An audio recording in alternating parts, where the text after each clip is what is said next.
Greetings, everybody. Patrick here. Have Cheetah will view 8 questions with. Welcome to the show. Well, it is. I'm not sure what it is outside. It's been sort of weird. Been sort of bright sunny and then going to hazy and bright sunny and hazy. Yeah, we'll probably get some rain later on. They said that we were only going to have 5% rain yesterday, and we got some. Hey, Jerry, welcome aboard, sir. Welcome aboard. Our guest tonight is one that who's watched the show before, has probably seen her either live or on the playlist.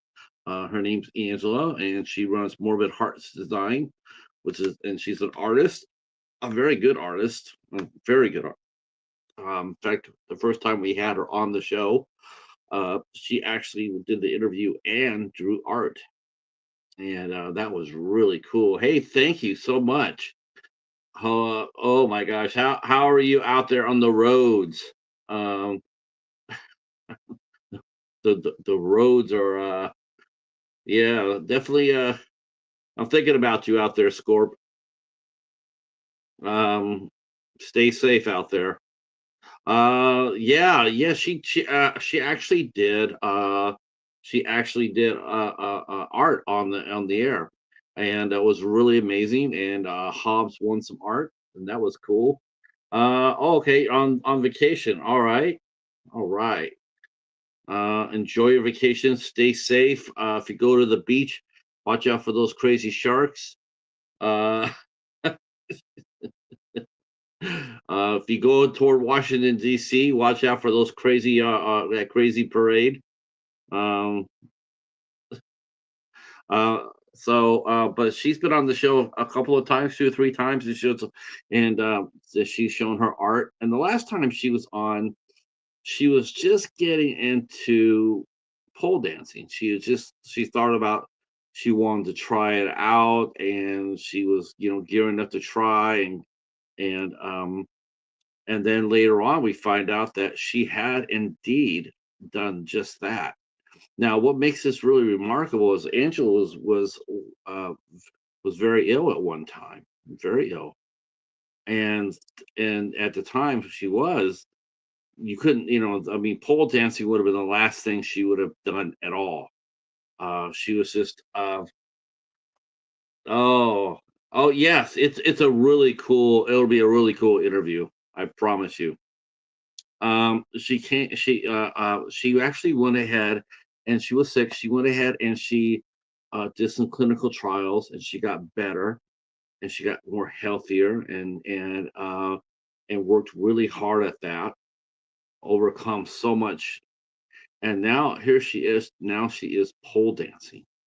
Now I've seen some pole dancers online, because I was looking up like what does a pole dancer really do, right? I mean, I've known I think we all know a version of pole dancing if we've seen the Circus de Loce. The girls are on the rope and they twist around and they do that on the rope. It's not the pole, say it's a rope and it hangs, and it hangs down from the top of the tent. And those women just do incredible things. And pole dancing is very much like that as well, probably in a smaller place though. Instead of 60 feet above the ground, you're doing it maybe doing it in maybe in a bigger warehouse or a stage. Hey, there she is, right there. That's our guest right there, sneaking in on us and saying hi. Hi, Angela. Um, Angela, during the past year, she has gotten not only she gotten into pole dancing, but she has come to own it. And as you saw in that picture there, that was as you can see, and you can see uh, some of her dancing. She has just overcome so much, and she is just a powerhouse. And so now she is a dancer and an artist. Um, yeah, I it's gonna be a lot of fun. I saw some. I was looking at some pole dancers earlier, and I gotta admit, I'm just flabbergasted how you guys can do that. I really am. I guess I have never seen your kind of pole dancing before.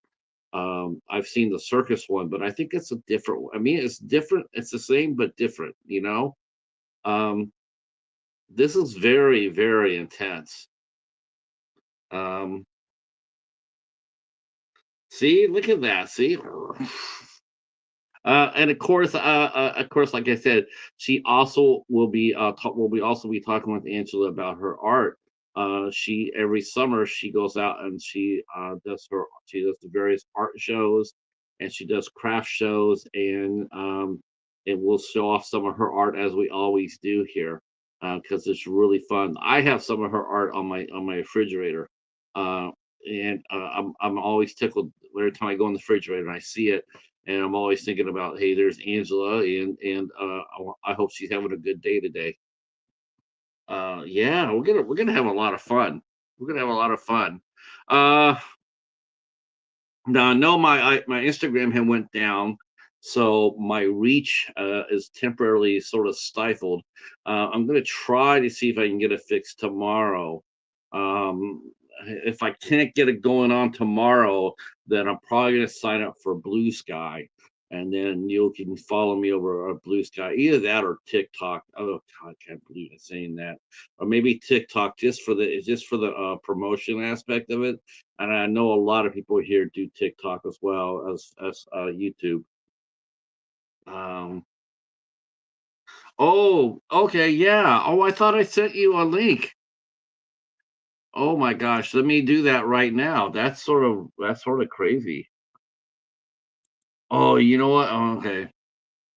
I probably did do that, but I probably did it from Instagram, which means you wouldn't be able to see it. Yeah. Okay. Oh.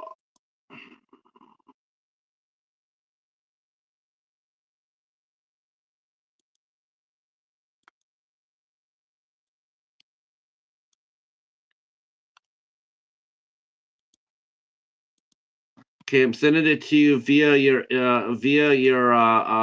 Facebook, Angela.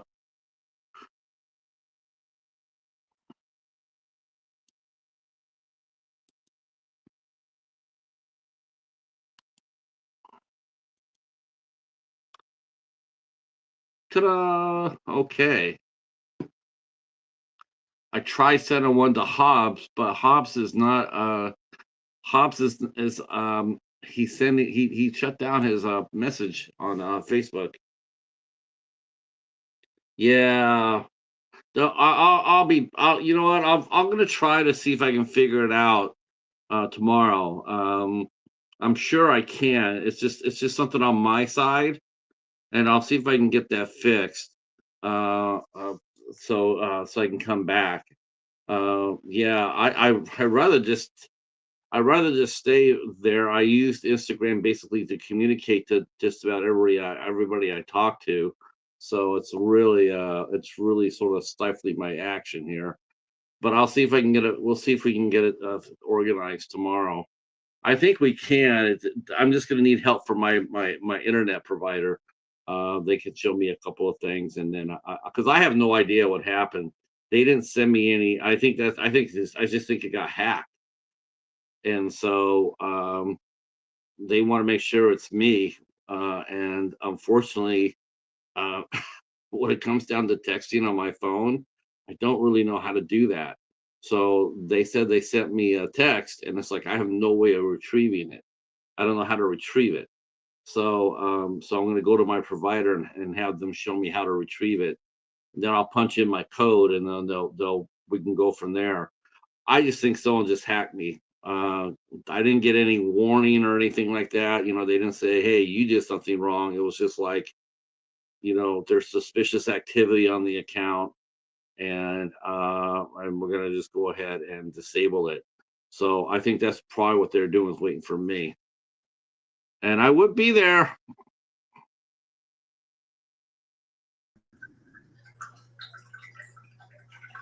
Okay, and she's on. Ta-da-ta-da. How are you doing, Angela? Fabulous. How are you? Good, good. Oh my gosh, I see it already. There's the pole behind you. Now, is this Yeah, your that's studio? This is my art studio slash one of I have a pole stage in the garage as well, so I Uh-huh. can practice climbs more. So I technically have two dance studios, but one's on a stage, so it's a really tight spot. You know, one thing I didn't even think about this when we were going to talk is Mhm. I didn't realize that I guess there is lingo involved in this. Like there's Yep. terms and that you use for dancing, and I had no idea about that So until I many thought, different terms. yeah, like because I was trying, I wanted to showcase this interview, and one of the things they asked me was, when you join a group, they ask like, what's your favorite position, what's your favorite move? I'm going like, I don't know. I didn't even think about it. It's like, yeah, I'm sure that makes sense. Um, I think that makes sense for other sports, not necessarily pole. well, I mean, I guess there's certain things. Well, if you get judged, I mean, Mhm. when you're dancing, when you get judged, aren't there techniques that they're, like going backwards, like if you can go backwards, that's a backward spin, or if you go, Yes. Okay. I thought I misunderstood the way you said position and stuff. I thought you meant like I'm a forward in whatever sports have a forward because I know not sports ball person that that's a term. So you're talking more like tricks and moves and right, holds. right. It's all, yeah, hold. Is that what they call that? I think, It I think, depends it's, on I what think it is. it's, It's complicated. I was gonna say, I think it's more like magnet because I was looking at watching two or three of the girls, and I'm just sitting there going like, how are they? The strength is beyond me because they're holding themselves up. I know, right? I've gotten so I strong, totally it's believe. insane. I'm just watching them going around and around, and I'm going like, Mhm. and it's slow, which is makes your muscles work all that much harder. And Yes. I've never seen anything like that before. So I'm It, I'm I'm excited. I'm excited to learn some things from you again tonight. I'm always open to teaching new things and talk about geek out over pole. I actually have been in physical therapy and I've made friends with another person there who wants to get into pole. So every week I'm like, when are you going to schedule that private? When are you going to do it? Yeah. Now, see, now, especially for someone in physical therapy. I mean, do they know your story? Do they know how where Mhm. you come to that point where you're doing pole? Yeah, I went into him. I was like, okay, I'm a pole dancer. Let me know now right away if you don't feel like you can work with me because it's all complex. But I've been very happy with my physical therapist and whatnot. We've even adjusted some of the exercises based off of my body feedback when I do class. So I'm like, okay, I'm having a twinge when I do this. So they're like, okay, that's really close to where we're rehabbing. So let's adjust this exercise so that you do each side instead of evenly so that we get that like when I do an invert, I'll show you.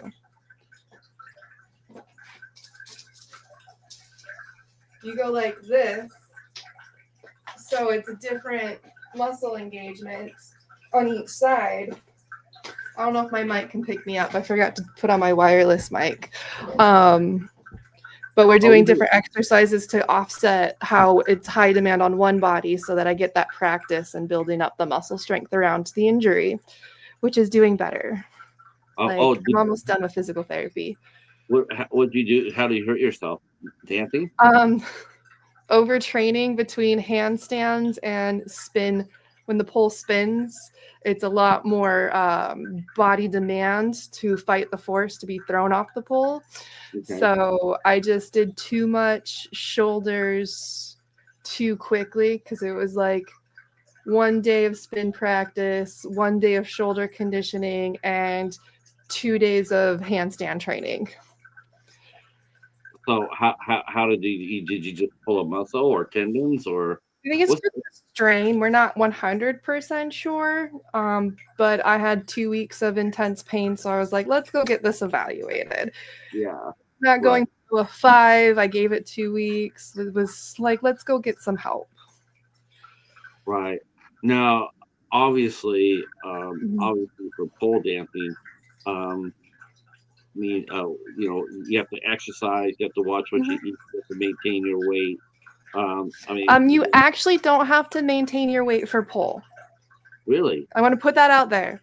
Do not, if you are doing pole, do not eat at a calorie deficit. Just eat I, whatever your body wants to I because can't it's so imagine, highly demanding. can't imagine some guy walking up there and trying to Mhm. like do pole dancing at Some 200 guys can. They can do some of the upper body tricks way easier than women can. Really? Hmm. Yeah, I thought that it would have to be more of a between 115 to 125 or so. Yep. That way you could spin faster and maneuver do more moves and technique.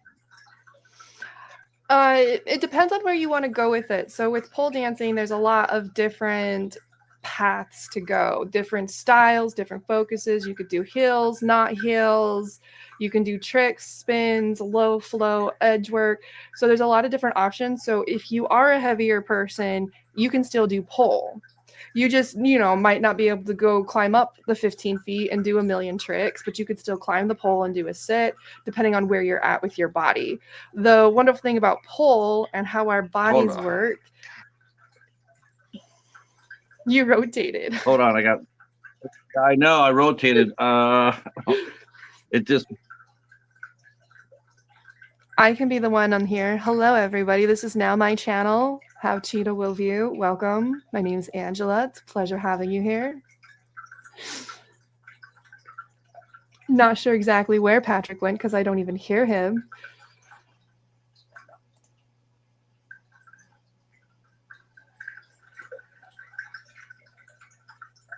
I'm glad you're here too, Jerry. It's wonderful to have you. Hopefully, it's a nice, warm, not too warm day where you're at. It's pretty hot in Seattle.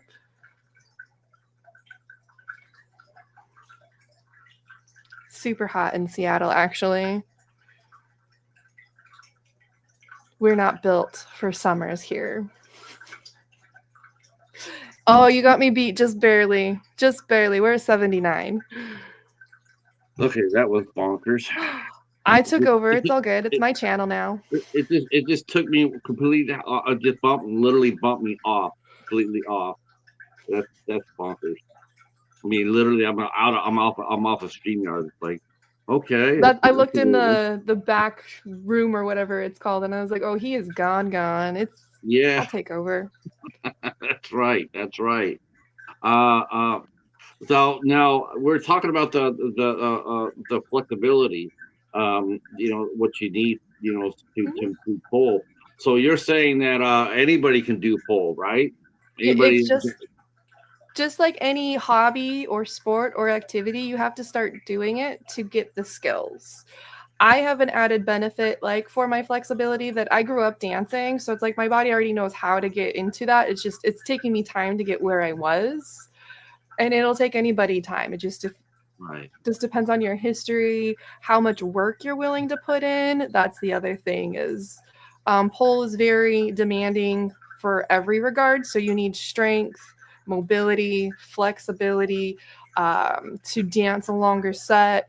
You also need good cardio. So it's a multifaceted thing of chaos, and it's hard to balance all the training that you need to be sustainable and not hurt yourself, but also you need to do the conditioning to not hurt yourself. So it's a fine balance of, well, how many classes am I taking right now? Okay, so I'm taking 3 classes, so I need to bring down my conditioning.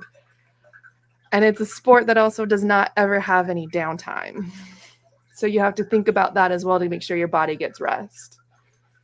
Right. Now, when we talked last time, you were just gonna get into it. Mhm. You were just gonna start. You were thinking about doing it, and then you're thinking, "I'm thinking about it," and then a year later. So how did you? I mean, what was the first step that you took? Well, In your journey. I've actually been doing it for almost 3 years. July will be 3 years. The first step was because I actually wanted to do pole dancing in my mid 20s. I really wanted to get into it, but I was on my insulin pump at the time, and I Right. wasn't sure how to balance my medical device and this. And then one day I had a friend text me and go, "Hey, I want to try pole dancing. Do you want to go with me?" And I was like, "Yeah, I do. I've wanted this for like a decade." And I realized yoga pants have pockets. Yoga pants have pockets now. So I use the pockets for my insulin pump, but I don't need my pump anymore. Um, so that's how I got into it, was yoga pants have pockets. Not Wow. a typical everyday story for people who got into it, but I've always been a dancer. I've always been a performer, and I really didn't realize how much I missed But those when you, until I got really into pole. but when you were sick and going to the hospital and Mhm. whatnot, you weren't really in a condition though to really do any of that stuff at the time. I was actually. Well, I had issues with my blood sugar dropping and sustaining it while I was practicing up until my transplant. But I was actually doing pole before my transplant. I was just learning the basics. But yeah, I I've mean, been doing but you weren't like you weren't at the level you were now. Now, no. yeah. I was the beginner. I was a pole baby. I was learning how to walk around the pole and how to spin and just getting used to it. Now, did you have to get that? Did you talk to your team? You know, your team that you were seeing at the time. Did you tell them what you were doing, and did they think that was a good idea? Okay, I didn't won't know. say they thought it was a bad idea, but I showed up for one of my in-person evaluations, and they're like, "You should have told us before now. We need to know all important life changes, and increasing in physical activity counts as a change in life." Oh, so So you got a little. Well, they were looking out for you. it was more of a, because I was qualifying for the medical study for the transplant. They're like, "We just need to know these things because it might be a factor, but this one's okay." I was like, "Well, I didn't take up smoking, so." They Yeah, support the yeah. You didn't physical activity side of it. God, how I thought that's funny. I actually saw an episode of House one time where that's what he told the patient. He says, I want you to smoke one cigarette a day, and it was like it's something to counter something else, and it's just like when does that ever happen? No, I had never heard a single doctor. That's why I always laugh at the show. Um, I never heard anybody say anything quite as crazy as that.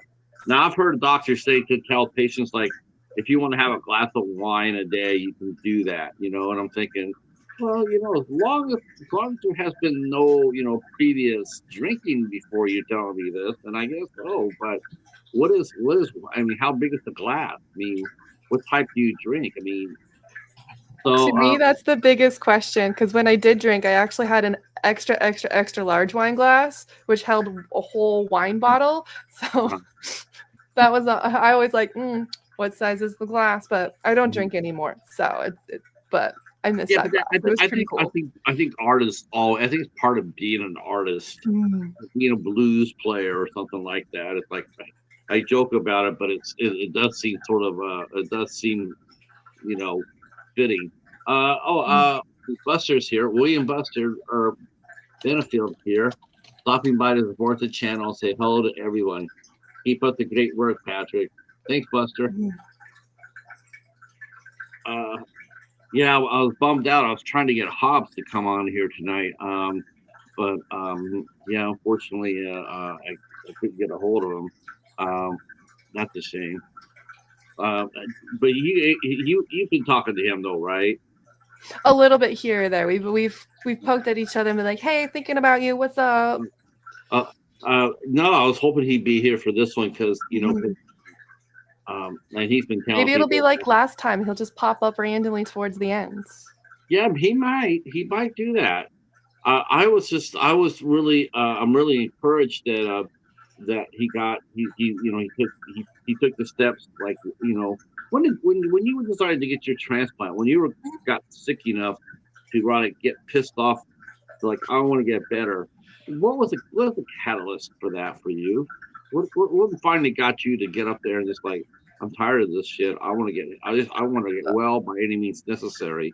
What was It the was catalyst for that? years of buildup, honestly, like not being able to sleep through the night because my blood sugar would drop or my pump would be reading me 20, 30 points off and say I'm dangerously low when I'm not. Um, not being able to clean my house without low blood sugar issues, not being able to do my market setups without low blood sugar issues or teardowns. Like there were some days I'd sit on the side of the freeway for 30 minutes because my blood sugar went down to 60 and it's not safe to drive. So I just would have to find a place to sit in my car and like twiddle my thumbs after eating a snack until I felt safe enough to drive. Like so many things over years.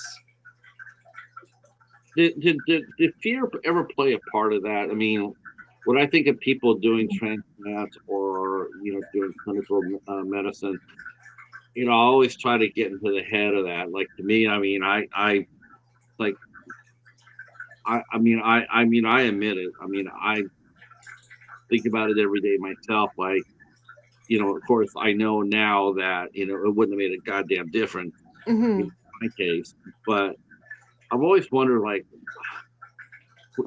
like, is there what would I mean?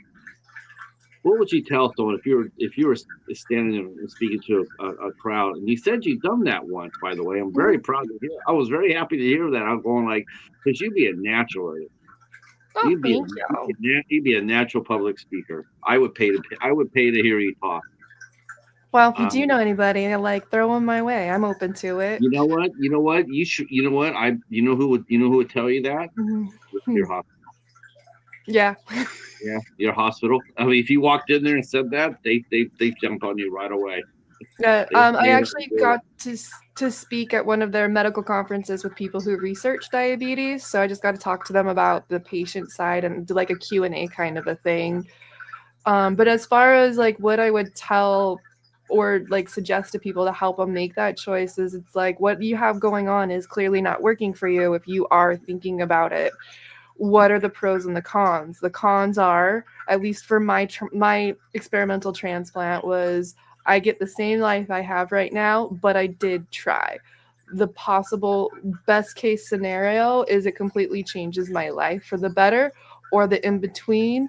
There's a whole scope of the outcomes for any medical study that you do. But mine had few negative side effects or few cons. I was Are thinking you? about. I Mhm. was thinking. I was thinking because like on our, for us, it's like no one went out of their way to tell us this. No one went out of their way to sit there and say, listen, like when Lorianne took her, when she took her, they threw the kitchen sink, so to speak. When they threw that at her, never once did they tell us that they said, well, we're going to treat you with the best we got. And then after this, if this doesn't work, you might think about doing clinicals. There might be something down. There might be something that might down the road that might be able to help. Mhm. And I'm just thinking to myself, it's like I wonder. Did you feel like the doctors were waiting for you to come to them, or do you feel like they should have came to you and said, they say, "Listen, Angela, what's going on? It's like we're not getting a grip on this. We want to be a little bit more assertive in your treatment." Did they ever come to you and tell you that, or did they wait No. for you to come? Yeah. Ch- So the medical facility that I worked with is out of state. So my doctors didn't even know about this type of study. I worked well, I guess let me rephrase it. My endocrinologist, who is typically who manages diabetic patients, actually did know about these studies because she had one other patient who she was still caring for who'd done the study, but she was leaving medicine practice and going to research. So while I was getting into the study, I also had to find a new endocrinologist. And I was like, we're going to be super picky and we're going to have different appointments and meet the right person and like go through this whole big conversation. I had to educate, and I still have to educate medical providers on my situation because it is so rare. That's the downside about clinicals. But there was no way they would know, hey, this might be a good option for you. There's it would be nice if there was a way to be proactive, but there's so many different studies out there, and then there's also so many different caveats of how much do you have to pay to participate? What does the study cover? I don't see a way to actually be proactive for people. And I'm maybe I'm surprised. just limited my understanding and scope right now, but it would be very challenging. I'm surprised to hear that the patient has to pay. I'm shocked at that because I'm just it's sort of discouraging to hear because Mhm. there's studies. Wait, why? It's like why are they advertised? You always hear all these all the time. We're looking for So, studies. We're looking. It's like mhm. we're looking for patients. A lot of patients don't even know about these clinical trials. They don't even know that this is available to them, an option. I think it's one of the reasons why they do advertise. Like, we're looking for 50 patients to do this study or to do Yeah, this so treatment. for mine, they covered all the medications and the transplant for the year that I was involved in the study. But because I'm out of state, I had to pay for my travel, my housing, my food. So that was definitely like a check on class privilege that I have currently in my life, that was an option. And I did, when I spoke with them, I did mention, I know it's hard for you to find patients, but if you could find a way to help cover these expenses, that I was in a place of privilege that we could in my family balance things out to make it work, you could open your pool of patients more if you were able to help cover it. So I did point that out to them as far as something I'd like to see in change for the study in the long term, because it really is a place of privilege to get the opportunity that I did. I think that just kills me is the fact that they don't, when they treat you and and things aren't going as well, and Mhm. they're sitting there and they're staring at it, and it's not getting any better, and they're sitting there going, well, it looks like it's going to be chronic here.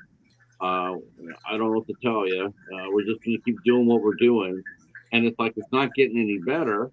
It's like you're sitting there and you're just like, why keep putting the patient through the same rigmarole? To me, it's like hell. If I don't see any improvement in my patient in 3 months, I'm not going to sit there for another 3 months and watch him spin his wheels. I'm going to be as this doctor. I want to go there and say, listen, whatever I'm doing, whatever our protocol for this is, it's not working. So we need to elevate it up. We need to power it up a little bit. So here's what we're going to do. I'm going to go ahead and give you a referral to one of these teaching hospitals or research hospitals and whatnot. Now, I know what I'm saying here maybe sounds like out of pie in the sky, but I really don't feel like it is. I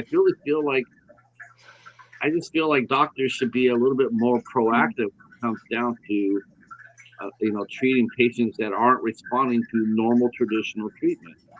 Yeah, I think it comes down to what the doctor's managing, because you come from a history of experience with cancer, where I come from a chronic illness that you're stuck with for life. So I think it comes, so I have a different perspective than you on that. But I can definitely see where the cancer side or the acute disability, acute something, a shorter term situation could have more of that philosophy and more of that proactiveness. Now after your you wanted to you did your treatment, you got your transplant, Mm, then you got home, and then you started doing art. Um, when was the first time you mentioned you've been doing dancing for 3 years? mhm. When was the first time that you went out there and just said, okay, you went down with your friend and you discovered yoga pockets? What was the first time that you knew that this is what I was going to do? Was it the first time you fell on your butt, or was it the first time someone gave you a pat on the back that you I that you knew you think were doing the right thing? I think I missed part of your question. I don't fully understand what you're asking. Uh, well, what was the first time after you came out of when you felt well enough to do this, to do Mhm. this after your transplant and your treatment? When was the first time you felt strong enough to do the pole dancing? without any fear, without any hesitation? I would say the first class. I actually did private classes for a while so that I reduced my exposure to illness. Well, because um, based off of the way my transplant worked, I only had 30 days of downtime, um, but I still had to be careful for 6 months based off of the immunosuppressants, and up to a year was like extra precautions for existence. But I noticed a difference in like that first class. I didn't have any low blood sugar drops. So it's like I knew right away that this was going to work for me because I had blood sugar drops every class before. So okay, so when you fall from maybe when you watch pole dancing, I'm thinking about it. I'm Mhm. watching the girl and I'm going like, does it hurt more to actually do the pole dancing, or does it hurt more when you fall? That's a loaded question. Because to me, Depends on what I you're mean, doing. I'm watching this girl. She looks like she's this far from Mhm. this far from the ground. And I'm like, I wonder if that would hurt if she fell, or would it be hurt more if she like strained her shoulder or her elbow or whatnot? I'm gonna ask So that from my falls have been very small and very few because you don't want to get used to falling because that's where you're going to get hurt. Like I actually have a pad over here for invert training or training new things. Um, that I'm like, ooh, if I fall out of this, this is gonna really mess me up. So I have a pad for new things, and even in a lot of classes you have to be spotted, so I've been very fortunate that I haven't fallen. But I will say getting used to one move and transitioning to like how you transition into that move, I find new spots all the time where apparently I am not skin conditioned what's and it hurts. what skin condition. So a lot of the way we do a lot of the tricks are tension, pressure, and your skin friction is holding you sometimes. So like um, Superman is basically holding with your thighs and one of your arms behind you like this. And there's Okay, many ways to get into that position, and it is one of the harder positions. You can go into it from different things, and different entries impact your body differently. Even though you're like at the same spot between your thighs, you discover new unconditioned spots. okay. Now, is there any way to like with boxers or artists or tennis players or whatnot, and they build up calluses on their hands, for the sport. Is that does that happen for dancing too? Do you, because Yep. Did you know you can get calluses on other parts than just your hands? I'm speaking from experience. well, of course, your feet. Well, not my feet. I got calluses from doing outside leg hangs for my showcase performance. Practicing them on spin, I developed calluses. Behind your knee, Not on the side of my knee.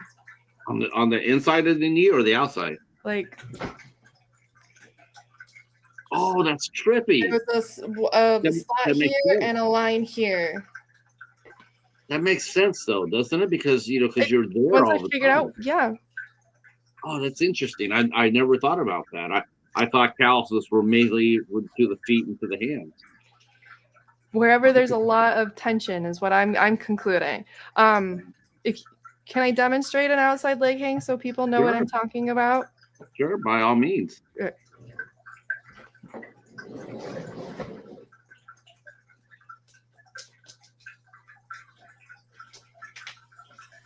That's crazy. That is crazy. Look at that. Look at that. How the hell do you do that without fall? See, if I'm looking at it. I'm looking at it, watching you do it, and I fell on my ass. I fell on my ass just watching that. I was just like, if they So if they came up if they came up there and said, "Listen, we want you to just do what Angela said, or we're taking you outside to the back," I'll be sitting there going like, "Let's head on out there now." There's no way in hell I could do that. It takes a lot to build up to, but that's Oh, a lot of tension and positioning. So you've got your weight's a lot in your knee. I was slipping a little bit because my pole is slippery, but I also have a shirt on, so I didn't have my armpit to help as like a stopper. And right. then I have my shirt's a little long, so there's also like skin grabbing on your side Well, well, right do you, here. okay. No, but like football players and well, you're not supposed to in baseball, but some baseball players do. But they put Mhm. like rosin or cornstarch, or are you allowed to put sticky, like a sticky substance? I guess it would be like I guess the rosin. I guess even though Yeah, probably it's wouldn't do that. yeah, there's different versions of it, different brands, but yeah, there's stuff that will dry out your hand.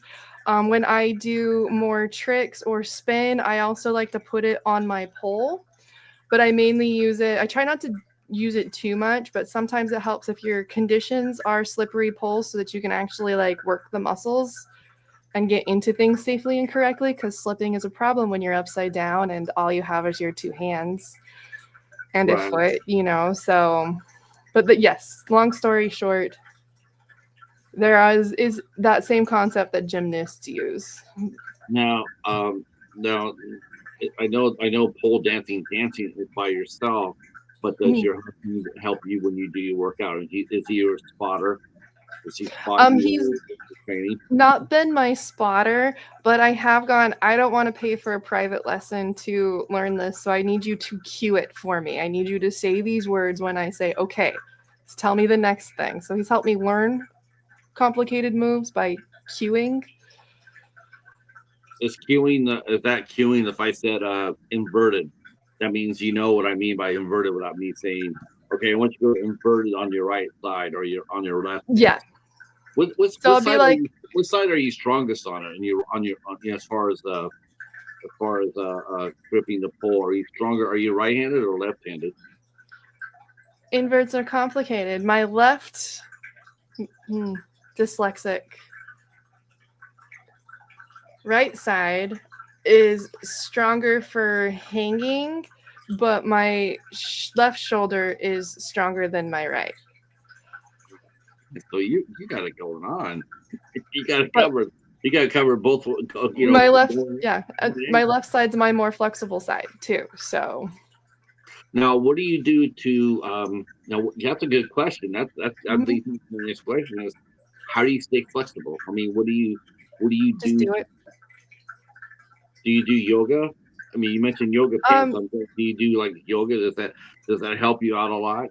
Yoga is very beneficial to help with flexibility and more active flexibility, but I do specific active flexibility because I'm kind of at a dangerous stage where my active, safe.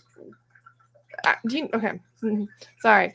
I've never had to explain this before, and I'm acting like you know all the words. So I'm gonna like I'm just a rookie. change it and go like nobody knows shit.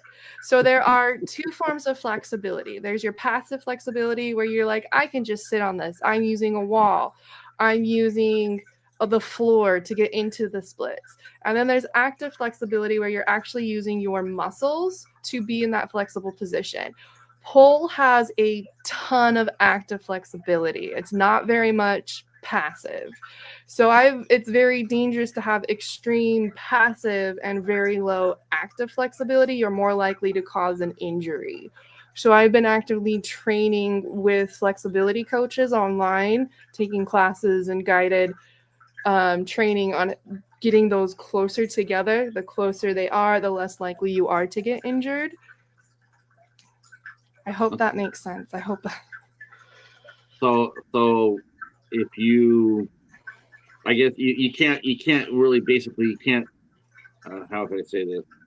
When you do the dancing, you really have to sort of like stay open as much as possible. You can't clutch. You can't like envelop the pole, right? And You still do can. It this. depends on your moves, what you want to do. If you're doing an emotional piece or if you're transitioning, you can go either way. Well, because I saw the two clips that I saw, I noticed that Mhm. both dancers were they were very spread out, like their legs open, or they're on the pole itself. They're using their back of their leg, back of their knees to hold on to, Mhm. but their legs weren't close together. They were apart, and I thought, well, that's probably they need to stay as free as possible. I'm sure that because I guess it'd be like clinching, to me, it's like the more clinch, the more like if you grab the pole, you clinch on it more, that would cause more injury there. No, that's actually a safety. That's one of the best things I've ever learned is to grab onto that pole and do a shoulder roll out. So it just depends on a lot of factors. Now, the people that you were watching, do you know if they were doing statics or spin? Because there's Um, two modes on a pole. I had no idea. All I know is that she was doing it very slow, and she was going around and around and All right, so around, going like she what? I'm was going on like, spin. yes. Most likely, because you can't. So spin is a lot like the concept of a figure skater. The closer you are to the pole, the faster you're gonna spin. The more you spread out an arm or a leg, the slower your spin's gonna be. Now that's isn't a slow spin? Is that the hardest thing to do? Yes. Anytime you slow it down, you are having to use so much control. It is harder. I actually try to train specific moves slowly, so I build up the strength instead of rushing through it or exiting a move. That's my personal choice that I feel it sets me up for better success. Now, now I'm probably with them because you haven't, and you're so nice to us. Before you came on, I mentioned how Mhm. this is sort of like like I've never seen pole dancing like yours, but I've seen like on the Circus du Soleil, I've Mhm. seen the girls go up there and they do that with the wraps. That they use The the wrap to, silks. yes. Now, Mhm. are those two related? Could you do that Yes. as well as both? Wow. So they are all considered aerial performance or aerial skills. So a lot of like the leg hangs and the splits will have a lot of the same muscle engagement, but I would put pole as more similar to hoop in using the solid apparatus versus the fabric because the silks and the fabric there's a whole different of set of skills to where you're going to wrap it safely that you're not going to fall and hurt yourself Mm, or how to get the right tension to do a splits kind of a thing. right. Because I watched that. I watched this. Circus du Soleil. I actually saw one show live in San Jose, and it's one of the things that they did with the silks and they're going around, and we're all just Mhm. sitting there watching, and you could drop a dime you could drop a needle in there, a penny, and you wouldn't hear anything but the penny Mhm. because they're holding their breath, and she's up there spinning like that. And to me, I just thought the only difference is it's more closer to the ground. It's the same concept though, right? It is the Yeah, same. it's a lot of the same physics, a lot of the same training, like the active passive flexibility, the strength training. There's a lot of crossover. So it is very common for pole dancers to also perform other or practice other aerial skills. Now, oh wait, you're not thinking about doing that though, right? I'm thinking about hoop because there is an attachment that I do have for my pole stage that is called a lollipop. So it's a hoop on a stick. Oh, okay. Um, But you're still gonna be real close to the ground though, right? yes, that is husband's request, even though Yeah. I love Cirque du Soleil and I see them whenever I go to Vegas and I would love to, but I'm also afraid of heights. Oh, So good. Thank God. if I I mean, did it, it would also be like maybe 15 feet high because that's as high as I can climb on a pole without like having a heart attack. right. So it wouldn't be that high. Well, you're talking about them. I mean, they're sitting over there. I mean, you're like, man, if they fall, they're all over. It's all over. If they, Mhm.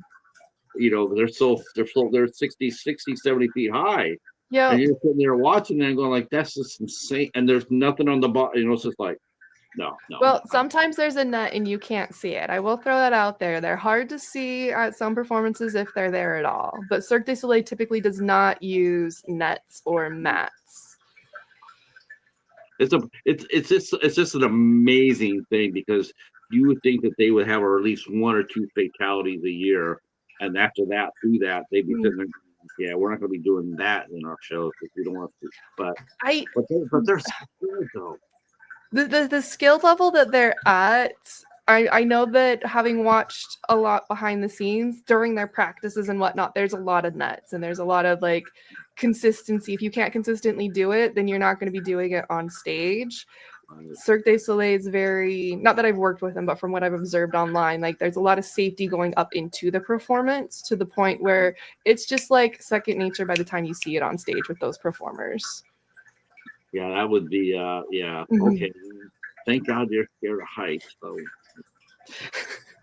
for now. Maybe I'm getting over it. And your husband I did think about skydiving recently, and I went, what the hell? Who am I? Body snatcher situation. You gonna do a tandem jump? I don't know. I don't know. A brief moment. A friend of mine went on what she made a jump with the Army Golden Knights, and she got me all pumped up for it. Like, you know, like she went down and she was like, oh, it was amazing. I'm going like, I'm so excited, and that sounds like it'd be a cool thing. And then like, you know, then I woke up, you know, and then I was like, no. Why am I jumping out of a perfectly good airplane? Yeah. I saw the one guy, the two things that just absolutely just like, yeah, I'm never gonna do that again. Was the guy who jumped from for the world record setting? He was way in the edge of space, and then the other guy who jumped without a parachute and glided down to a net. No thanks. No thanks. Yeah. I don't think I could ever do that. but you know, I'm slowly getting over my fear of heights. Slowly. Yeah, it'd be like, would I be able to wear a cape if I did that one without the because at least I could do before I went all over before I went everywhere. At least I would be able to fly like Superman for 10 seconds, right? That would be really cool. It would be cool, wouldn't it? I you know what? He wore a bodysuit. I think it's probably on here on YouTube. He jumped without a parachute, and they had people surrounding him going like, why do you have people surrounding him? It's like, are you gonna fly in and grab him or something like that? I mean, this guy's flying. I mean, he's at speed. Videos. It's all for the video. Oh yeah, I'm doing this for the YouTube. Okay, so now I want to talk to you. I want to transition because a lot of people are hearing us talk about the pole dancing, but there's also the other part about you is your art. And I noticed that this year you seem to be jumping back in it full time as far as going to the shows and craft shows and so does that mean that you've been working hard on different pieces and creating some new art? I'm doing it more part-time right now. I have ideas, and then whenever I feel motivated to work on them, that's house project day, or I'm not at the house. So I have motivation spurts, but always at the worst time. I did a bunch of new sticker designs last year towards the end of the year, and they just debuted more recently. So like I did a whole Killer Clown series that I just got as stickers last month. That's very cool. I did some Silent Hill fan art. Now let's go. Now is that Doomhead? Pyramid Head. Pyramid Head. Okay. And I don't know what order these are in, so I'm sorry. Oh, look at this is just my stack of stuff that is most recent, that is still old, but nobody knows that I did it because I just got the stickers. See, your clowns are really cute. I mean, I look at that clown and I'm not scared for a second. Well, that's the beauty of what I do. My favorite compliment ever was, it's so cute and scary, I don't know what I feel more. And I'm like, excellent, I win at life. Yeah, those are very fun. I mean, they seem to be in a good mood. Your clowns are like in a good humor. They are clowns. They should be happy. Yeah, they. And then I I. think that's the last Why do you think people are? clown. Why are people afraid of clowns? You think? People love them or hate them. It's hilarious. I will have people go, I'm buying one of every clown thing you have. And Yep. then people are like, ew. There's like no in between. And then I Yeah, got there some really Beetlejuice isn't. designs. Oh, Alex Baldwin. Oh my gosh. Yes, that's right.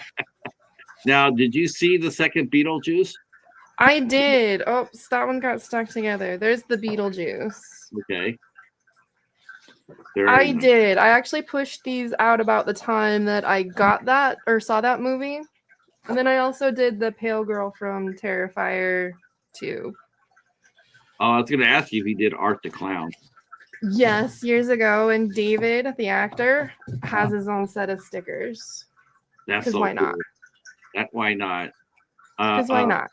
that's right. I did I tell you why I love Art the Clown so much? No, you haven't actually. I'm Okay, surprised we so haven't had this I conversation. I, I, lo- I yeah, we're gonna talk movies this time too. We're gonna talk the movies. People forget that you're also a big movie lover, and I love them yeah, too yeah, much. yes. And I realize that all the times that we have talked Mhm. art and whatnot, but we have never really went there and talked movies. So we're gonna talk a little bit about that. Mhm. So so this is okay. So I didn't see Terrifier when it came out, but I heard about it. Everything. Hey, Terrifier, Terrifier, Terrifier, Mhm. and um and by the time I realized that he had popped up in a short, I went to my family video to get it because they're getting ready to get closed. So I said I'll just go down there and pick that up. But by the time I went down there, the movie I wanted to get, I think it was 1031, it was gone. Someone had Yeah. came in and stopped it. So I didn't see Terrifier at all. And then finally, someone said, "Hey, Terrifier is on Tubi now." So I said, "Okay, great." So I'm going to go ahead and watch it on Tubi, and I'm watching it, and I'm going like, "Okay, he's a clown, he's a ferocious killer, Mhm. and then there's the scene where he's down in the he's down there in the alleyway, the sewers, and I'm sitting there watching him, and there's this lady, a cat lady down there, and she's surrounded by all these cats, and I'm going The like, one with the doll. yeah, I'm going like, oh boy, I mean, it sounds like me and Art are going to have a discussion, but I noticed one thing right off the bat. I noticed that Art loves cats. I'm going like, yeah, he's digging on the cats. He's not doing anything to him. This guy's a serial killer. And so I actually had a chance to ask David, the actor. I said, I watched all Terrifier on my one. I have a question for you that you probably haven't gotten before. He goes, well, you'd be surprised that I've gotten so many. I said, well, here's one for you. Is Art a cat lover? I said, I noticed down there in the sewer that you seem to be digging on the cat. So we want to know if you're a cat lover.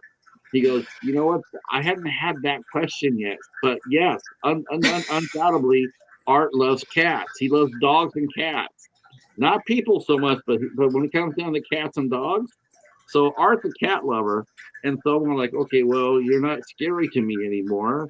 You're like a really cool guy who just happens to have a weird hobby. You're an A+ in my book now. Yeah, yeah. Hey, you split somebody in half in the shower. Hey, as long as there's no cat involved, it's all good.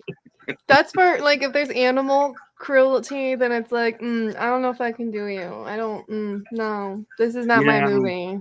I have a hard time with Pet Cemetery. Mhm. I Pet do. Cemetery, I could get around because it's not like somebody's purposely killing the animals. They, accidents or natural causes. But the zombie animals, I'm okay with. Well, that's one thing. That is one thing you rarely see Mhm. that is something you rarely see in a zombie movie. Mhm. They never really ever take into account over the animals. Like, so what happens to the animals? I mean, like, you never see zombies running after a cow. They're not running after a horse. They're not I'm running after sure a it's in lion. a comedy one. I'm sure it exists somewhere. Uh, hey, what's going on, Scottish? Welcome in, sir. Welcome in. that is actually, I would like to see Because someone. oh, Zombieverse. Have you ever seen Zombieverse? It is literally zombie beavers. It is Oh, one of the best horror comedies ever, and it's the only zombies are the that's beavers, and they kill people. well, we seen crazy animals. We've seen like Okay, sometimes creature features, cocaine like Cocaine Bear. Like Cocaine Bear got he got high off cocaine and he went crazy. that movie was so bizarre. That is a bizarre movie. I mean, it's incredible that it got based on a true story. Uh, I'm just thinking of I'm thinking about all the crazy animals. I'm going like, of all the zombie movies that we watch, Night of the Living Dead, Dawn of the Dead, Day of the Dead, Land of the Dead. I've never seen where a zombie is chased down, or a dog or a cat. I think they're just too fast for them. Zombies. That is a possibility. Um, But you interview a lot of horror movie creators, so maybe you should throw it out there and be like, I just want 1% royalty fees for this idea. you know what's funny, Angela? Of all the one thing that horror fans do not like, as a whole, they do not like animal cruelty. Mhm. No, and they that's the. It's interesting because I've always think, like it used to be animals and kids. Like you never show them in peril or getting killed or anything like Mhm. that. It used to be, and anymore, it's kids getting wiped out in just about every movie now. And But the difference is it implied or is it being shown? That's the big oh difference. God, I've seen so many kids getting killed on movies these days. Mhm. Oh, jeez, it's like in the 70s and 80s, it never was like that. But Well, now in the in the 90s, 70s and the what I don't remember exactly when it was, but you had the Hays Code that influenced a lot of media in the 60s and 70s. So there was a lot that you couldn't do. Horrors always found a way to skate around it, but it wasn't really until the 80s that I feel like, and I may be mistaken, that it was really lifted. But the Hays Code had a huge impact on cinema in general. the Hayes Act was also had an effect on comic books because Did it they, affect? Oh, it would because it was all media, huh? yeah, and the gentleman who got that started was a gentleman who ran EC Comics and all the sister books. His name was William G. Gaines, or William Gaines. Mhm. And what people really, he fought for his comics. The EC comics of the 50s were insanely light years ahead of they were light years ahead. I mean, the comic itself, the art, the stories were light years ahead. Um, and the Congress went to, they're trying to get comic books banned. And later on, he sold out, but he came back, and he ended up becoming the founder of Mad Magazine. He did Mad Magazine. Nice.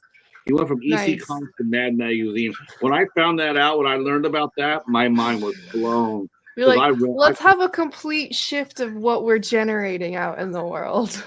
that's right. Yeah, we're gonna go from evilness to like fun and goofiness. 5 versus 5.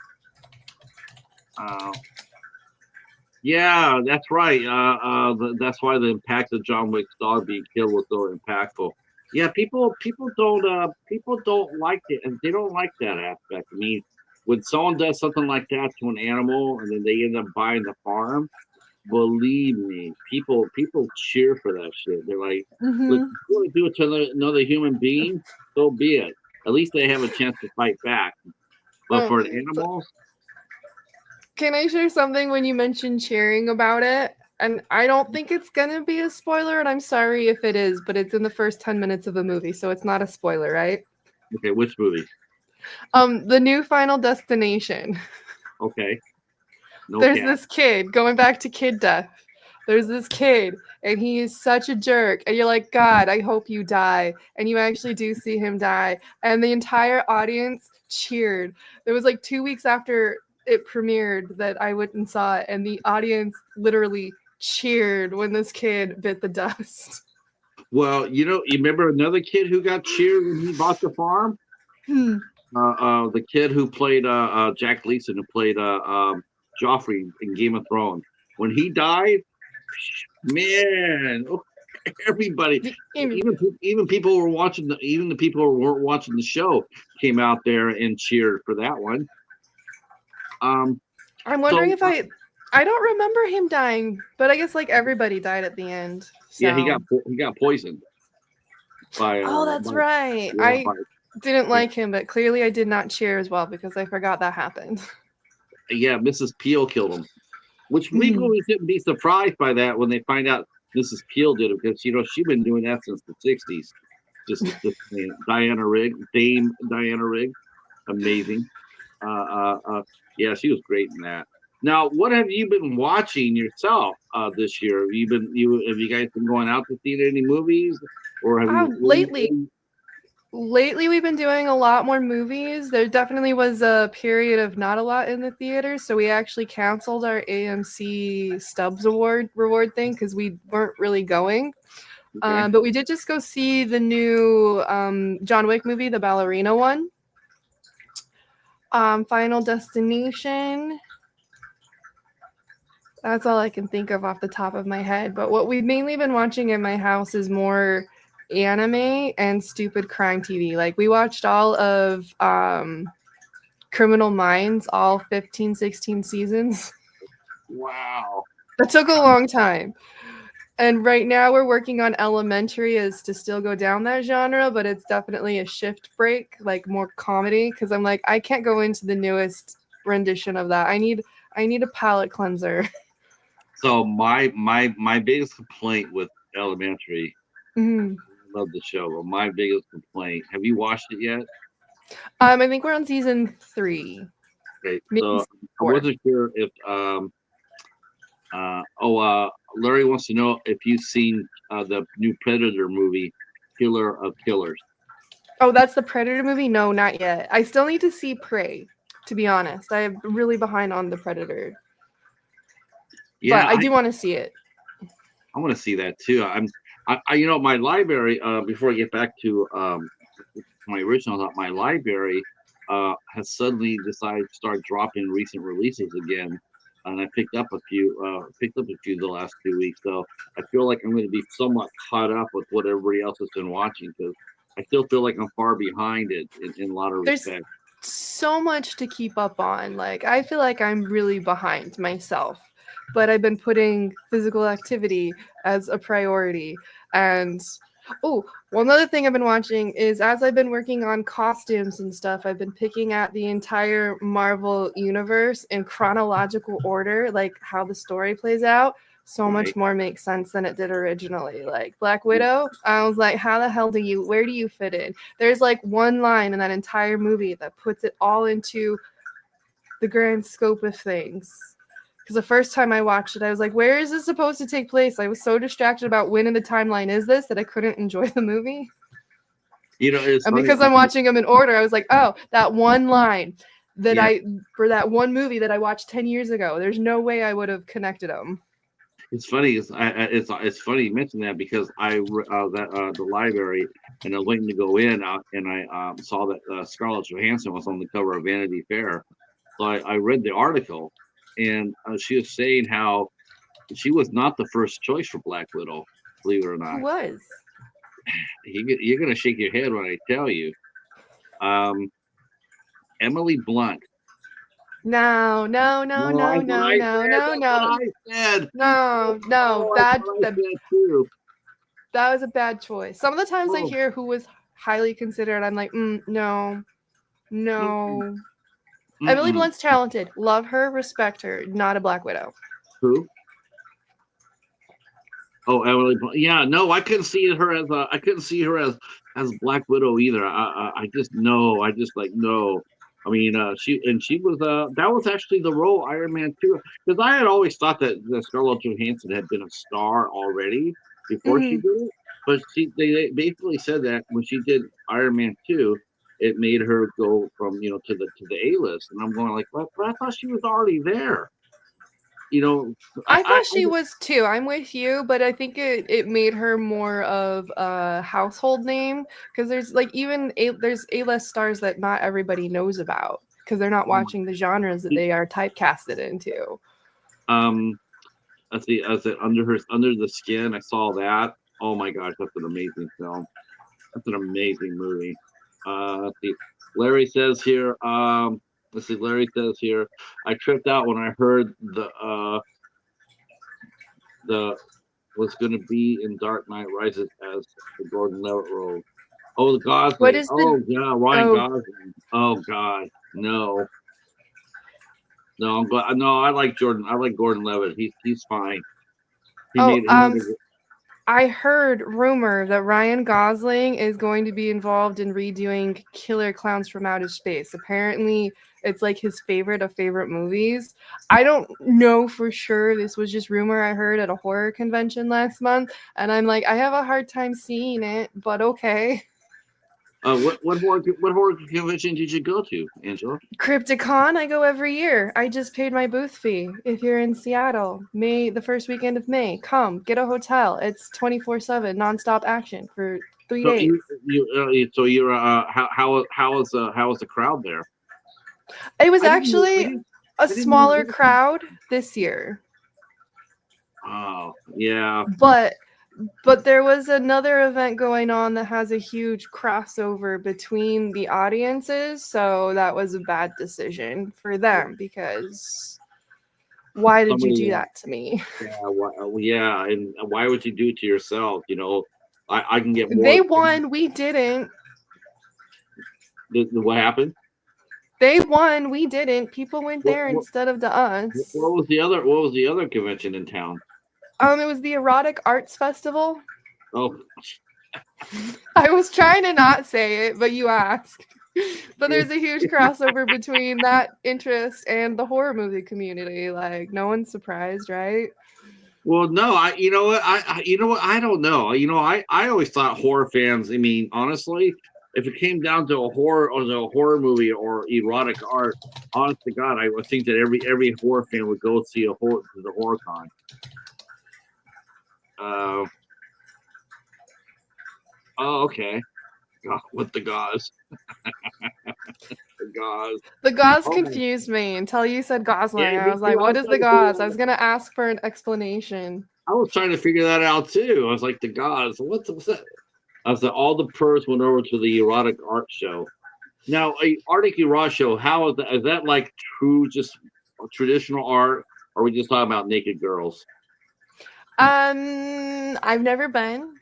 There's a lot of traditional art. There's performances. There are workshops. So it's basically a convention just focused on naughtier sides. There's demonstrations. There's vendors.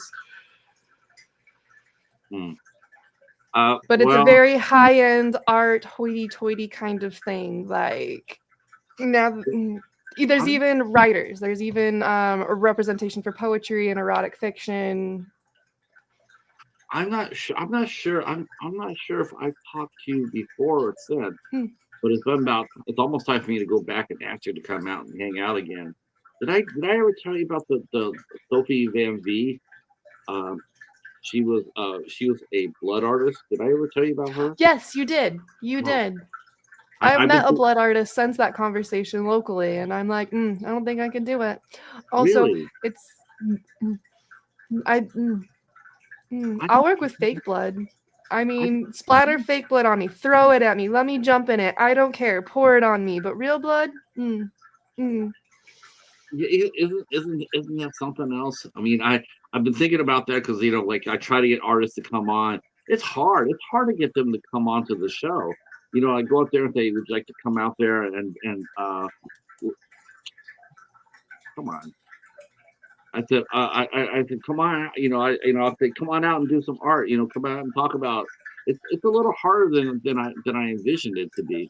mm. Uh, So this summer though, so this summer is coming out. You got new clowns. So what else are you gonna be? What else are you gonna be showcasing? Even if you showed it to us before, there's people here probably haven't. So feel free to share some of the pieces that you're gonna be showing at the summer while Um, you're. they're kind of downstairs. I can Oh, go grab them. Some of them are on my website actually. So I have every few years I do a new Zodiac series, and a few years ago Sorry, I cannot type and speak at the same time. Hey, Mike. Um, a few years ago, I did more of like a gender neutral watercolor series. That's my website. And this year, I actually spent all day, not all day yesterday, but I spray painted frames to frame them and display them more instead of having them for people to dig through. So hopefully they get some more attention, what's left of them. Um, I was going to ask you, Angela. I mean, you talk to a lot of artists, obviously, while you're Mhm. setting there right now. How's the atmosphere out there? You know, what's the mood like out there with artists? What was going on with our country? I mean, right now, are people concerned about about them being able to express their freedom of rights? You know, the freedom of expression, or are we starting to hear rumblings about maybe I shouldn't be showing some certain pieces because the stormtroopers are out there? Um, there's definitely lots of rumblings and a lot of confusion because it's like we hear a lot about, the pending recession, and we all know cost of living has definitely gotten ridiculous and wages aren't keeping up. And I don't know if Seattle might be an insulated pocket, but a lot of the stuff that I hear conversation online hasn't hit us here in Seattle. I do know there's been minimal layoffs, but not mass layoffs in the area. So it's been a little weird. Events that are monthly, weekly, bi-weekly, there has been a downtick in sales and attendance, but more annual events have had some artists have been making record-breaking sales. Some have been down, like 10%. It's just all over the board and all over the place, and that's talking to people mostly locally, but I do have friends who travel the country and they are noticing a small downtick, but then again, they've also had shows where it's the best show they've ever had. Okay. How about So so how many events do you have lined up for the summer? I don't too many. I'm pushing it this summer. It's all, I'm pushing it this summer, but I'm not pushing it like I did last summer. I'm not doing any weekday markets unless it's a 3-day event because that was just too much with the fatigue I experienced from my medications, which is doing better. So maybe I should have done them, but I also want to work more on pole dancing and I'm going to be competing twice this year. And that was just too much to compete twice and perform twice, like back to back to back to back. So I'm like, let's do ourselves a favor this year and not do 3 to 4 to 5 days of markets in a week so now that I can train. the events that you're doing, Mhm. they're professional contests. I mean, if you place in the top three, are you earning any money for your talent? For the pole dancing, Yeah. not at the level I am at. I'm still. Last year I competed. Okay, so I compete with Pole Sports Organization. I don't know how this works with every competition, but they have it broken up to 5 categories. Um, I competed last year at level 2, which means I could invert from the ground with 3 points of contact. This year I'm competing at level 3, which means I can do an aerial invert, so being up higher on the pole, not touching the ground, and invert with 3 points of contact. Invert is when your head So inverts when you're upside down, right?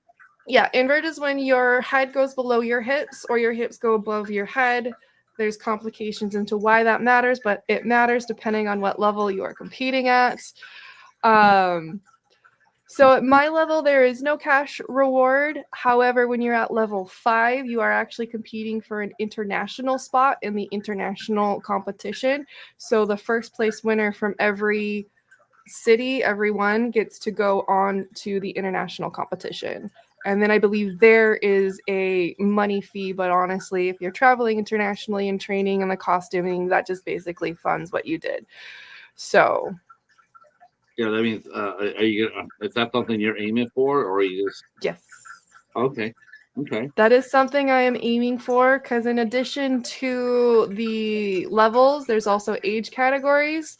I am now 40, so I am considered a master just because of my age, but there are not a lot of 40 plus people who compete. So there's a high chance I will get first for the mere fact that I'm the only one in my division, my age division. However, level 5, they don't care. It's everybody against everybody Right, because there's right. only like 5 to 6 people who usually compete at that level. Let's see. I don't know who that is. Says I'm reminded of the contortionist Jade Blue Eclipse. I don't know that one either. I don't follow a lot of contortionists, but they do fall or pop up. I think the last time I ever saw a contortionist was probably the gym. Yes, I The want to gym learn was this like, kind of shit. I pulled up oh, randomly a handstand video. Handstand, there's a lot of crossover with contortionists. the only contortion I saw was in a show called I don't know if you heard about it. I'm not even sure if it's still on, but it was called the Jim Rose Sideshow Circus. I do remember it. I don't think it's on. I caught a few episodes here or there. I don't know if I want to get to contortionist level. Do I have access to classes to get there? Yes, but that's many years and it's a lot of stress on the Yeah, body. I think you have to have a and I know you're not allowed to try this. You're not. I'm telling you about it, but you're not allowed to. You don't have Patrick's The permission. last thing I need to have your husband come knocking on my door. Uh, but Tristan Risk, the actress, she showed videos of her swallowing her sword. I don't think my husband would want me to do that. I'm also clumsy and I'm like your afraid I would husband. hurt myself, but I Like have known sword swallowers, so. yes. She did the one video that she did that absolutely just blew my mind. So I think it's probably the most.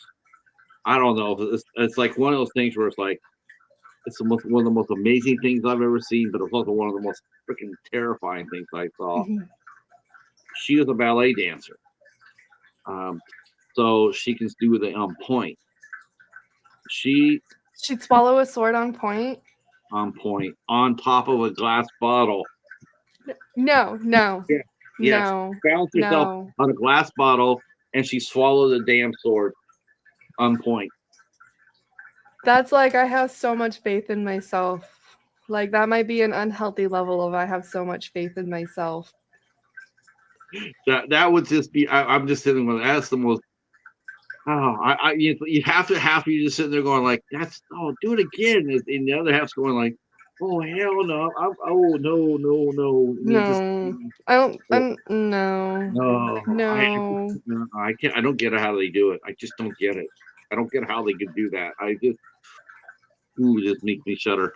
All right, so last real quick. I want to go back to the movies real quick because I love movies. Yes, please. Yeah.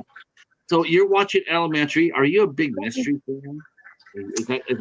I mean, I know you're a horror fan, but do you I'm like more of a thriller fan than a mystery, but give me something dumb and mindless. I'm also okay with that. That's how I feel about most TV shows. Is they're dumb and mindless. Have you ever watched House? I didn't like House. I really hate the didn't like character. House. It's funny. It's funny. It's like when you watch a show like that, a medical show like that, and you go like, "Wow, that's so cool." That's look at House. You're seeing all these people, and then you get your shit in the real world, and you see how people really go, and then you come back and you watch that show, and you go like, before you see it, you go like, wow. It's like me watching Reservoir Dogs for the first time. The first time I saw Reservoir Dogs, I was blown away. I was like, whoa. But then I saw it again. And by the third time I saw it, I realized that this is supposed to be a fucking dark comedy. This is not serious. This is a comedy. It's a super dark comedy. Super dark comedy. And it's just like, and I remember telling my buddy this. He says, it's not, he got really like shook when I said that. Let's go in there and watch it. You tell me what you don't. And he came out with, I didn't see any comedy in there. I said, it's funny as hell. That's why it's a dark comedy. I love dark comedies. I don't really like comedies. Give me a dark comedy, though. I like a good dark comedy, too. I think, I'm down with that. I mean, as long as there's a purpose to it, and not just being cruel or mean or what But have you. I feel like a lot of dark comedies actually are just like the horror genre are typically a commentary on themes of life or phases of life, something. I feel like a dark comedy is more of a commentary than actual comedy. And I like comedy, but you know what? I sort of don't really like comedy too much in my Mhm, horror. In my horror, I want to be disturbed. Like I saw the Glass Table last year. It was mhm. my number one film, and people were talking about how dark comedy it was. I'm going like, okay, if you're talking like the first 20 minutes of this movie, I'm with you. Okay, there's some funny shit in that first 20 minutes, but after that, When it after gets super serious. after the big moment happens in the catalyst for the rest of the movie, I did not find that funny at all. Yeah, I haven't seen that movie. So good. It's I'll so have to good. put it on my to watch list. I just always recommend that moms not watch it. Mhm, Parents do not watch this movie. I I tell people it's a great movie, but you better have a cast iron mhm. stomach because it's a tough one. Then it might not be for me. I have so Audition. I bought that a long time ago when I was really active on YouTube doing horror movie reviews. Still haven't watched it, but it's been in storage, so I have reasons. It's been in storage. I finally got to those bins. Uh And I was huh. like, "Oh yeah, it's still in the plastic. Maybe I should actually watch you." But that one's pretty gruesome from all I've heard of it. Well, I will say this because I don't think you've run across this yet. I think in the third season you will. But in Elementary, there's one character they never they showed twice through the phone. I don't know why because it just killed me. But I do think you're going to meet Moriarty in Elementary. Yeah, And that was like season 2. okay, that show needed to bring her back so damn. Every season that came on, So, I was like, have you watched all of it? yes, Okay, because they do bring her back for a moment. right, But that yeah. was maybe I'm on season 5 or 6 now. I don't know. She's in the show twice, Hmm. and I'm just like, how the hell do you drop the ball on that? She plays such an iconic. When people say who played the best Moriarty, okay, You think her? I'll go with Jared Harris from number one. Hmm.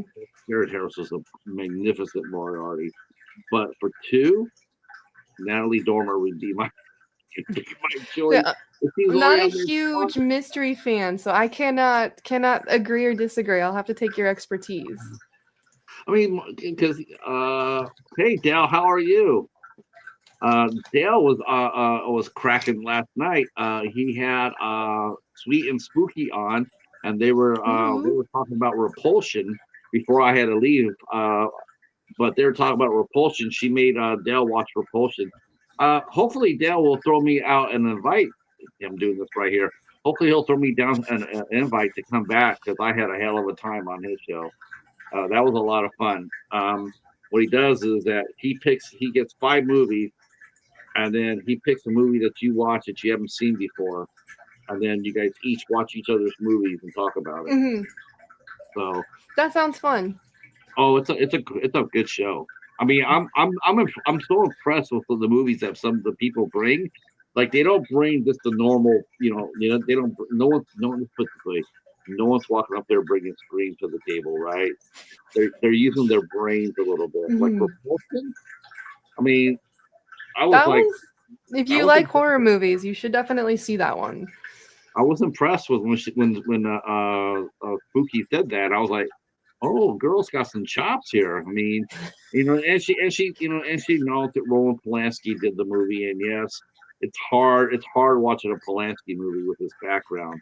It is hard. I admit it, but I still watch them.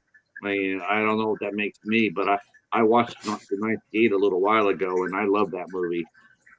I think it's a great movie, but I don't like him. I wouldn't want to sit there. I wouldn't want to sit in the same table with him. But I did like this movie. I noticed your hair is purple. Is there It is. is that to celebrate summer and art fairs? And No, Because everywhere I went, there was like 6 or 7 people with pink hair, and I got sick of it. So I went purple. I wanted to go green, but green does not cover purple very well. I mean, pink very well. So the No, purple. no, I love the purple. The purple is super Hmm. stylish. So I Well, miss the pink. I'm not gonna lie, but when I'm with the event, there's like 150 people, and almost 10 of us have pink hair. It's too much. So any big news? Are you gonna be? I know you still got your YouTube channel. mhm. Are you gonna go ahead and kickstart it back to life here? I mean, and I no. I miss it. I just don't have the time. Like I have a friend who's actually invited me to do collabs here or there with other people and it just never works out and I'm actually working on my long-term pole goals right now. I'm working on a personal training certificate. I'm going to get a group class certificate and a flexibility certificate. And then I'm also aiming to get a certificate from a particular pole dancer to teach her style. So I just there that's it's just too much to balance with keeping my business going and my training and doing that uh, and being fatigued almost 24/7. Dallas is letting us know that he had a good discussion about repulsion and separating the art form from Mhm. the artist. So they did talk about that last night. It's And always they a good also conversation. that is a tough, yeah, because because I'm like that. Believe it or not, I'm like that with Victor Salva. I love the Mhm. first Jeepers Creepers movies. I don't care what anybody says. Those two are classics horror for me. Classic. Yes, I know what he did, and I know that he paid his debt to society. He did his time. There's a lot. You know what? He did a lot more than a lot of other people did. I mean, he went Mhm. to, he did his time. Is he make him a human being I would have dinner with? No, but at least I can respect the man for taking the punishment. You know, he Mhm. did it. He said, yeah, yeah. He didn't fight it. But you got all these people like Weinstein and Cosby and whoever else is out there. I mean, they dodged justice. He took it. He fucked up. Yeah. He's a monster, and he acknowledged it. And I have no problem watching I have no problem watching Jeepers Creepers 1 and 2. I don't. Um, But it's because he took the accountability, right? yeah, yeah. I mean, I mean, it sounds Because weird. it is a hard line. Like, It is. I mean, it's essentially mhm. involved child, and it's just like, but there's like I said, there's other people out there have done the same thing that have, that have dodged justice. Uh, I mean, there's a couple of actors out there too that enabled Weinstein to get away for what he did Mhm. much longer than he should have. If they would have spoke up instead of being bought out, they could have saved a lot of people a lot of heartache. But they didn't. They Mhm. took the money and kept their mouth shut until it became, you know, the end thing to do to talk about him. But if she would Yeah, have I stuck didn't with know about the payouts. I'm not surprised, but no, one actress she got a payout and she for $125,000 kept her mouth shut and said nothing to anybody, and until the shit hit the fan, then she spoke up, and it's like no one's listening to you mm, you enabled him. You let him get away with this. You didn't say anything to anybody. And now you want to be seen as a hero coming out and sit there and say, yeah, yeah, he molested me. Or, it's like, well, where were you? Where were you? Why didn't you say something? mhm. I mean, but no, took the money. Uh, yeah, it's sad. It's sad. But yeah, I would have go back and watch Angel Heart too. Speaking of coffee, because I think is that the one with Lisa Bonet? I want to say it is. I think that one. I haven't seen it in years. I've never heard of it. I'm googling it right now. I think that's the movie that got her fired from the Cosby Show because he did a topless scene in it. I think, and then Bill Cosby had a cow, and That's so stupid. yes, Why? Why? I'm yeah, free the boobies. Free the yeah, yeah. tatas. She did a nude scene, and he fired her from the show for it. Like, wow, okay, All right. Well, knowing that, I'm gonna have to definitely watch it because that deserves support. Not that it matters now, but I was 2 at the time, so I definitely should not be watching this movie. All right, When it came out. we have definitely hit our point here. And with Mhm. that, I'm going to go ahead and say thank you so much, Angela, for coming out and hanging. It's always an honor to have you out here. Yes. Definitely so much fun. And I want to thank the chat for coming out and supporting us. And this has been so much fun. And Mhm. sorry the hops couldn't make it in. It's my fault for losing my Instagram. I have no idea how it happened, I just but hope you get it back. I miss cat videos with you. I know I miss cat videos too. Every I'm like, time I go to send one, I'm like, Patrick's not here anymore. I'll be back. I promise. I'll be back sooner than later. I'll be back, but I want my account back. So I really want. That's what I want. Dal says yes. Lisa Bonet was fired over Angel Heart. It didn't fit the squeaky clean image of the Cosby Mhm. Show. Looking back, yeah. Look how that ended up. Some things don't age well.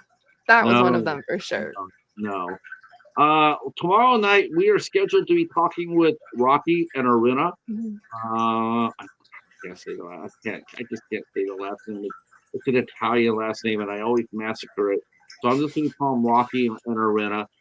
They're scheduled to be here tomorrow, well, because of an Instagram thing, and they're not on Facebook. So I'm not sure if I'm not sure if they know what happened. I sent them an email, so I might be here tomorrow night. I might not. Mhm. Hopefully stop by, say hi, let me know. So. Um, but otherwise, that will wrap up things for tonight. And stay Mhm. right where you're at for a minute, Angela. I'm Okay. going to say goodnight to the chat, and then I will talk to you Bye, on the other guys. side. Peace.